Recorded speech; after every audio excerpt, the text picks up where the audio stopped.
Kaya naman pala trending na trending to kasi masarap naman talaga. Kaya kung hindi nyo pa natatry, nako, gawin nyo na.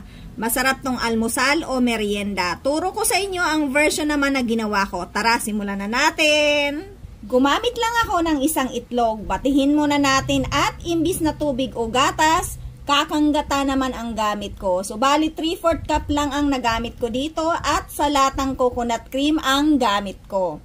Haluin at saka ilagay ang 250 grams na pancake mix. Kung magtatanong kayo kung anong brand ang ginamit ko, Maya Pancake Mix. Haluin at nagdagdag ako dito ng 2 kutsara ng canola oil. Mapapansin nyo dyan, nag-smooth ang consistency ng mixture natin.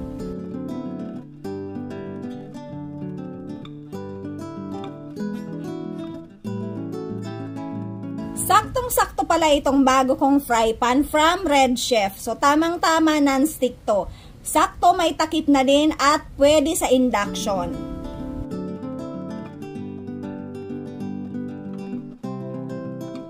Naglagay lang ako dito ng margarine para flavorful ang ilalim ng bibingka pancake natin. Spread lang at mahinang heat lang dapat para hindi madaling masunog.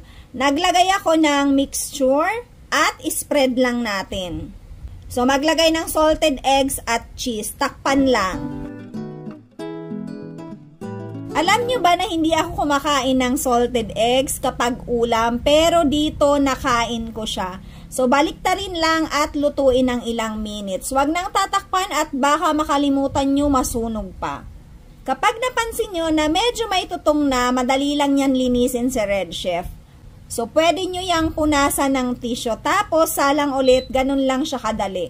So, repeat procedure lang natin until maubos ang mixture. So, dito sa timpla na to, makakagawa pala kayo ng 6 pieces big bibingka pancakes. Ang totoo, ginawa ko talaga tong merienda na to para kay panganay. Yung 2 kinain naman namin ni Mister at yung isa naman pinatikim ko sa kapitbahay ko. So, since may kasama si kuya na classmate niya, nag-practice kasi sila ng boxing dito sa bahay, sa kanila ko binigay. Ayun nga, nagustuhan naman nila, kakaiba daw sa nalalasahan nilang pancake. Kaya kung crave na din kayo sa bibingka at wala pang nagtitinda, try nyo muna to. Pero kung gusto nyong bumili ng Red Chef Cookware Set, nasa yellow basket ko lang yan.